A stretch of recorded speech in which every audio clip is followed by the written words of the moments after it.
आज जो सेशन है हमारा, वो सेशन हमारे जो बाकी के 2 सेशन हुए ना कल, उसके हिसाब से है। जैसे एवरेज कॉस्ट आपको पता है, पर यूनिट कॉस्ट है, और मार्जिनल कॉस्ट मैंने आपको कल समझाया था, जो एक एडिशनल यूनिट प्रोड्यूस करते हुए जो एडिशनल खर्चे होते हैं, ठीक है, उसके हिसाब से आपको जो कॉस्ट फाइंड करनी पड़े और मिले सपोज, तो वो मार्जिनल कॉस्ट है। बराबर।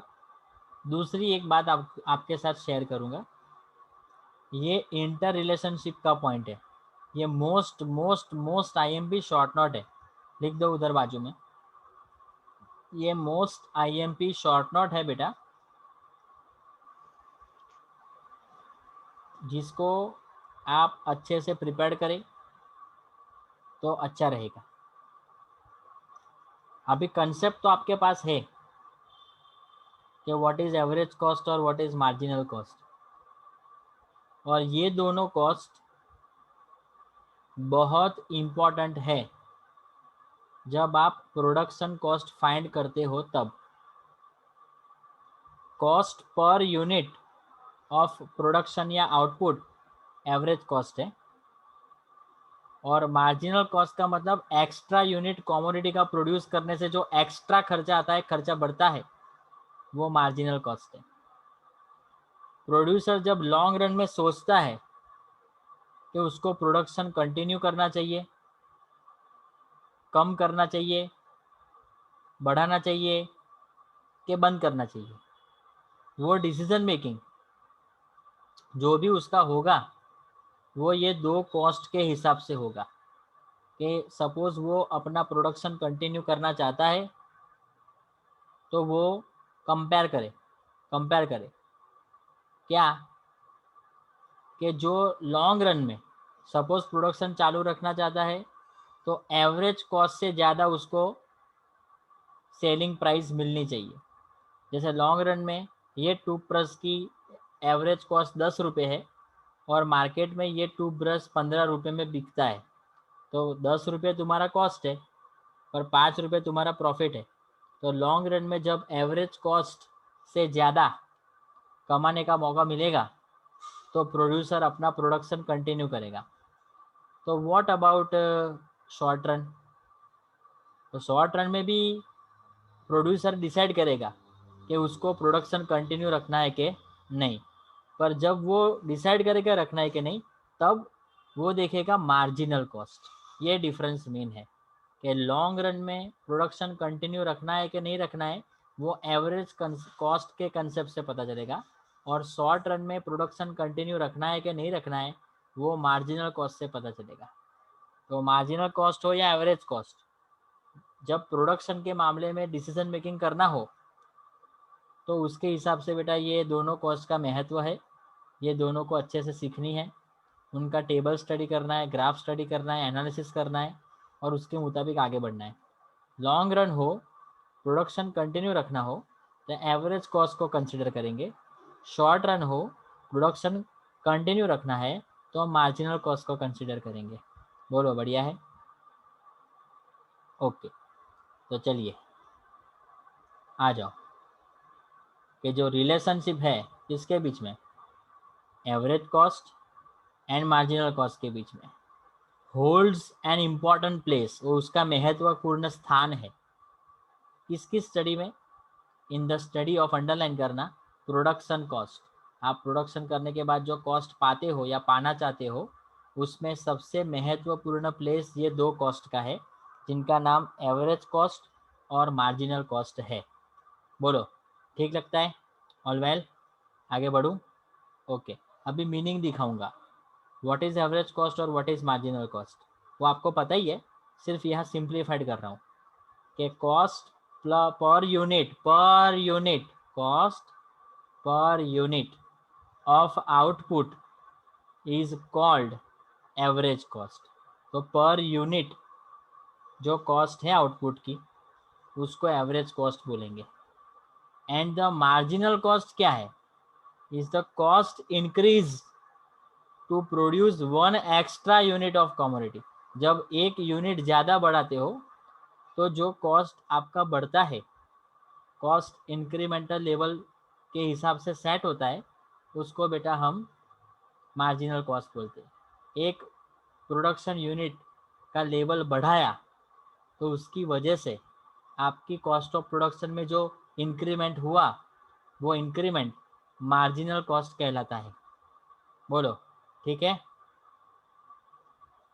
उसके बाद देखो, producer in long run, underline करना, लॉन्ग रन आए तो एवरेज कॉस्ट और शॉर्ट रन आए तो मार्जिनल कॉस्ट के बेसिस पे डिसीजन मेकिंग करता है। कौन सा डिसीजन मेकिंग? कि उसको प्रोडक्शन कंटिन्यू रखना है कि कंटिन्यू नहीं रखना है। ठीक है, तो प्रोड्यूसर इन लॉन्ग रन क्या करता है? डिसाइड करता है। क्या डिसाइड करता है? टू कंटिन्यू प्रोडक्शन, उसको अपना प्रोडक्शन कंटिन्यू रखना चाहिए। तो उसका डिसीजन कैसा आएगा? जब प्राइस जो है 15 रुपये कॉमोडिटी की is more than average cost 10 रुपये, तो वो अपना प्रोडक्शन कंटिन्यू रखेगा। क्यों? 5 रुपये अभी भी कमाने का मौका मिलता है। सेलिंग प्राइस में कॉस्ट और प्रॉफिट दोनों इंक्लूड है। तो कॉस्ट 10 रुपये है, प्रॉफिट 5 रुपये है, सेलिंग प्राइस 15 है और आपकी कॉस्ट है 10 रुपये। 15 में से 10 जाए तो पॉजिटिव 5 प्रॉफिट मेकिंग हुआ। तो आप लॉन्ग रन में एवरेज कॉस्ट के हिसाब से सेलिंग प्राइस को कंपेयर करते हुए अपना प्रोडक्शन कंटिन्यू कर सकते हैं। उसका उल्टा सोचो, जैसे सेलिंग प्राइस 10 रुपये है और कॉस्ट 15 रुपये हो गया तो -5 हुआ, लॉस हो गया। ये तो लॉस में वो कंटिन्यू नहीं करेगा अपना प्रोडक्शन, प्रॉफिट में कंटिन्यू करेगा अपना प्रोडक्शन। और वो लॉन्ग रन की बात है, after a long period of time. अभी शॉर्ट पीरियड टाइम के लिए क्या है? And in short run will take decision to continue the production when price of a commodity is more than marginal cost। आपकी price commodity की marginal cost से ज़्यादा हो तो प्रोड्यूसर शॉर्ट रन में डिसीजन मेकिंग करता है कि उसको प्रोडक्शन कंटिन्यू रखना चाहिए। ठीक है, और ना हो तो बंद कर देना चाहिए, क्योंकि लॉस में कोई धंधा करता नहीं है। बराबर। इन दिस वे क्या हुआ? एवरेज कॉस्ट और मार्जिनल कॉस्ट जो है वो इम्पॉर्टेंट रोल प्ले करती है। इसमें डिसीजन मेकिंग करने में। किस मामले में? प्रोडक्शन करने के मामले में। तो now when the help of table and with the help of table and diagram, जो रिलेशन है इनके बीच में, एवरेज कॉस्ट और मार्जिनल कॉस्ट के बीच में, वो हम एक्सप्लेन करेंगे। तो यहाँ जो प्रोडक्शन है कमोडिटी का, उसमें average cost, marginal cost, total cost form की उसमें दी गई है। आप लोग रेडी हो जाइए, आप बनाना चालू कीजिए टेबल। मैं बोलता हूँ, आउटपुट है आपका 1 2 3 4 5 6 7, इतना लिखिए पहले। बेटा इतना पहले लिखिए, आपको वर्किंग नोट करना है टेबल के नीचे। ठीक है, डिटेल में। तो 1 2 3 4 5 आप 7 तक, अप टू 7 तक आपके आउटपुट या यूनिट्स है। ठीक है, उसके बाद है total cost, TC, total cost. और वो टोटल कॉस्ट जो है बेटा, वो है 20, 35, 45, 60, 85, 115, 150। तो ये तुम्हारी टोटल कॉस्ट है। अब एवरेज कॉस्ट और मार्जिनल कॉस्ट फाइंड करने के लिए रेडी हो जाओ। वो नीचे वर्किंग नोट की तरह लिखो, वर्किंग नोट ऐसा लिखो, और उसमें पहले फॉर्मूला लिखो, A C is equal to T C upon output. Working note, उसमें एक नंबर डालो और वहाँ लिखो average cost is equal to T C upon output, total output. ठीक है, total cost upon total output. अभी टाइटल टैग लिख दो, यूनिट 1 2 3 अप टू 7, और उसके हिसाब से टोटल कॉस्ट सबकी लिख लो इंडिविजुअल, 20, 35, 45, 60, 85, 115, 150। और डिवाइड करो, पहले 1 से, फिर सेकंड में 2 से, 3 से, 4 से, 5 से, 6 से, 7 से, और आंसर लाओ। और जो भी आंसर लाओ वो टेबल के ऊपर लिखो। पहले में लिखो 20, दूसरे में लिखो 17.5, तीसरे में लिखो 15, फोर्थ में लिखो 15, फिफ्थ में लिखो 17, 19.2, 21.5। अभी आपको सेकंड नंबर लिखना है, मार्जिनल कॉस्ट। उसका फॉर्मूला लिखो, M C is equal to T C N minus T C N minus 1, T C N minus T C N minus 1। पता है ना फॉर्मूला? वो नेक्स्ट में से प्रीवियस लेस करना। तो इसके लिए पहले 1 यूनिट है ना, वहाँ डैश कर दो, क्योंकि वहाँ का कोई नेक्स्ट या लेवल है ही नहीं, प्रीवियस या नेक्स्ट है ही नहीं। शुरुआत होगी 1 से आगे जाके, एक एडिशन करेंगे तो सेकंड से लिखना है, ठीक है। तो यूनिट 2 से लेकर यूनिट 7 लिख दो पहले वहाँ वर्किंग नोट में, यूनिट 2, 3, 4, 6, 7। और उसके बाद टीसी देखो, और उसमें यूनिट 2 की टीसी देखना 35, जो नेक्स्ट लेवल है। उसमें से माइनस होगा प्रीवियस लेवल 20, तो 35 में से 20 जाए तो 15 आएगा, जो यूनिट 2 के एमसी में आपको लिखना है। समझ गए? फिर लिखो थर्ड यूनिट के लिए 45 माइनस 35 कितना आएगा 10। फिर लिखो फोर्थ यूनिट के लिए 60 माइनस 45 कितना आएगा 15। फिर लिखो 85 माइनस 60 कितना आएगा 25। 115 माइनस 85 कितना आएगा 30। 150 माइनस 115 कितना आएगा 35।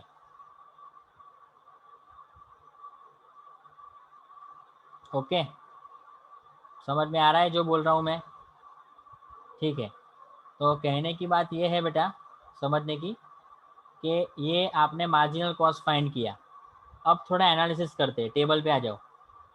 और 1, 2, 3 थर्ड नंबर दिख रहा है, वहां से एक डार्क लाइन खींचो आउटपुट से लेके मार्जिनल कॉस्ट तक। ये डार्क लाइन खींचो, हॉरिजॉन्टल लाइन खींचो वहां से, टेबल के अंदर खींची। अब उसके बाजू में थर्ड यूनिट वाला जो मार्जिनल कॉस्ट 10 है ना, उसके बाजू में जगह है थोड़ी, वहां लिखो M C less than A C up to 3 unit. M C less than A C, ये लिखना है symbolically, M C less less than A C up to 3 unit. अब ये मैं क्यों लिखा है वो देखो, जहां मैंने हॉरिजॉन्टल लाइन करवाई उसके ऊपर देखो, आपकी एवरेज कॉस्ट यूनिट 1 की 20 है, फिर ₹2.5 कम हो रहे हैं 17.5, फिर ₹2.5 कम हो रहे हैं 15। तो यहाँ एवरेज कॉस्ट कम हो रही है ₹2.5, ठीक है, ₹2.5। और अभी मार्जिनल कॉस्ट में आओ, पहले कॉस्ट 15 थी, अब हो गई 10, सीधा डाउनग्रेड 5 रुपीज़ का हो गया।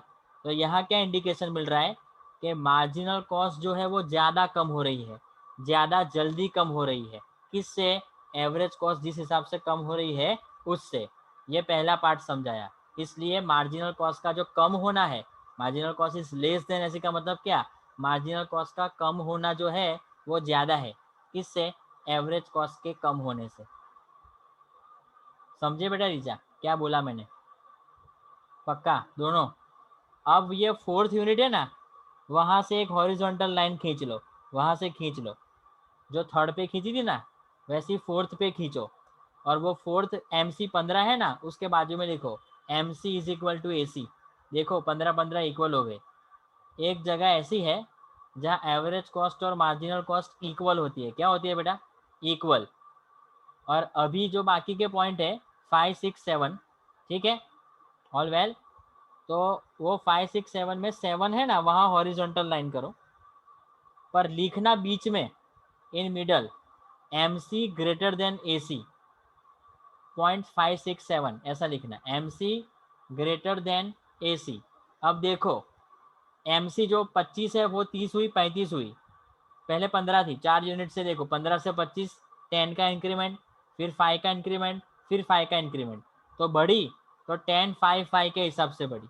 और एवरेज कॉस्ट बढ़ी, पर उसका लेवल देखो 15 to 70, पहले ₹2 बढ़े, फिर ₹2.20 बढ़े, फिर ₹2.30 बढ़े। इसका मतलब एवरेज कॉस्ट में इंक्रीमेंट तो आता है, पर जितना हैवी इंक्रीमेंट, जितना ज़्यादा इंक्रीमेंट मार्जिनल कॉस्ट में आता है उससे कम। इसलिए मार्जिनल कॉस्ट का इंक्रीमेंट ज़्यादा है, किससे? एवरेज कॉस्ट से। तो वो ग्रेटर देन की निशानी कराई, MC ग्रेटर देन AC। बोलो क्या लगता है, ठीक है क्या बाउंस जाता है? अभी ये जो शेड्यूल के हिसाब से मैंने जो आपको ये लिखवाया ना, वो यहाँ लिखा हुआ है, यहाँ as shown in the schedule. Schedule के अंदर देखते हुए एज आउटपुट इंक्रीजेस, तो प्रोडक्शन तो आपका बढ़ता है ना 1, 2, 3। तो इनिशियली एवरेज कॉस्ट, शुरुआत में एवरेज कॉस्ट और मार्जिनल कॉस्ट दोनों है डिक्रीज हो रही है। क्यों? Because of the law of increasing return to scale. इसका मतलब इकोनोमाइजिंग हो रहा है, खर्चे कम हो रहे हैं, प्रॉफिट मेकिंग ज़्यादा दिख रहा है, ठीक है। और वो एप्लीकेबल हो रहा है 3 यूनिट तक। एट द 4th यूनिट जो आउटपुट अपने प्रोड्यूस किए उसकी एवरेज कॉस्ट और मार्जिनल कॉस्ट दोनों इक्वल है, देख सकते हो आप 4th यूनिट पे इक्वालिटी, और वो मिनिमम है कम से कम। आफ्टर दैट उसके बाद अभी decrease in return to scale start हुआ, जिसमें खर्चे बढ़ेंगे और प्रॉफिट मेकिंग कम होगा। कौन से यूनिट से? यूनिट नंबर 5, 6, 7 से। तो यहाँ ACMC दोनों बढ़ेगी, दोनों राइज होगी, और इसका जो भी सेटलमेंट है वो शेड्यूलर डायग्राम से मैंने नीचे समझाया हुआ है। अभी आपको दो, सुनो मेरी बात, आपको मार्जिनल कॉस्ट का भी डायग्राम आता है कैसे ड्रॉ करना है, और एवरेज कॉस्ट का भी डायग्राम आता है कैसे ड्रॉ करना है। आपको कैसे डायग्राम ड्रॉ करना है, देखो एक्स एक्सिस पे आउटपुट है, वाई पे एवरेज कॉस्ट है, और मार्जिनल कॉस्ट जो है, ठीक है, वो शो करती है क्या? AC और MC का रिलेशनशिप। तो ये डायग्राम के अंदर क्या किया है, आपको क्या करना है, आपको सबसे पहले वो आउटपुट है ना आपके 1 2 3 4 5 6 7 ही लिखना है। यहाँ भले ही 2 4 6 8 दिया हो, आप सबको 1 2 3 4 5 6 7 8 करते हुए जाना है। फिर सुन लो, फिर आपका जो एवरेज कॉस्ट है और मार्जिनल कॉस्ट है उसका लेवल देखो, मैक्स टू मैक्स 35 तक है, तो हम 5 के स्केल देंगे, 5 रुपीज़ वाले, 5 10 15 20 25 30 35 40 तक। फिर क्या करेंगे, फिर हम पहले एवरेज कॉस्ट की डायग्राम ड्रॉ करेंगे, कर्व ड्रॉ करेंगे। उसमें आपको क्या करना है, पहले यूनिट से लेके 7वें यूनिट तक पॉइंट्स करने, जितना भी वो आता है उसके हिसाब से पॉइंट करके फ्री हैंड से शेप ड्रॉ करने का। उसके बाद आपको मार्जिनल कॉस्ट ड्रॉ करने का, पर उसमें याद रखना सेकंड यूनिट से स्टार्ट करना। फर्स्ट यूनिट से, आउटपुट के फर्स्ट यूनिट से स्टार्ट करोगे ना तो पूरा डायग्राम गड़बड़ हो जाएगा। सेकंड यूनिट से स्टार्ट करना और वो 7th यूनिट तक जाना। उसमें आप देखोगे कि अप टू 3 यूनिट जो मैंने आपको लिखा है ना टेबल में, वो अब आपको काम लगेगा। अप टू 3 यूनिट MC ज़्यादा बढ़ती है, ज़्यादा कम होती है, सॉरी, किससे? एवरेज कॉस्ट से कम होने से। तो एवरेज कॉस्ट देखो आप, मैं आपको दिखाऊं, जो मैं बोलना चाहता हूँ मैं आपको दिखाऊं कि एवरेज कॉस्ट कम होती है, देखो कम होती है, ठीक है, तो मार्जिनल कॉस्ट उससे भी ज़्यादा जल्दी कम होती है। तो ये डाउनफॉल है, इसलिए MC लेस देन AC है। ये C दिख रहा है, ये इक्वालिटी वाला पॉइंट है, क्या है? जो 4th पॉइंट है आपका, MC इक्वल टू AC, और बाकी के पॉइंट में बढ़ने वाला ग्रेटर देन वाला पॉइंट है, MC ग्रेटर देन AC। बोलो क्या लगा, ठीक है कि बाउंस जाता है? वो टेबल में वो बाजू में लिखा है, ठीक है ना? अब वो जो बाजू में लिखाया था ना, नीचे प्रूव कर रहा हूँ, देखो रिलेशन देखो, MC जो है लेस देन AC, समझ गए? MC इक्वल टू AC, समझ गए? MC ग्रेटर देन AC, समझ गए? अब ये तो पढ़ सकते हो ना, कि नहीं पढ़ सकते? हाँ, तो अभी अभी आपकी बारी। क्या करोगे, सबसे पहले डायग्रामेटिक प्रेजेंटेशन सेट होगा। डायग्रामेटिक प्रेजेंटेशन सेट होने के बाद उसका जो रिलेशनशिप है वो आपको पढ़ना है, और जल्दी करना, मेरे को बैच एंड करनी है, 1:45 मेरी दूसरी बैच है, ठीक है? तो अब आप लोग मेरे को बोल दो ठीक है कि नहीं, आज इतना रखते हैं, फिर कल नया लेंगे, ठीक है? ऑल वेल, अभी तुम लोग ड्रॉ करो और मेरे को फिर बोलो क्या करना है।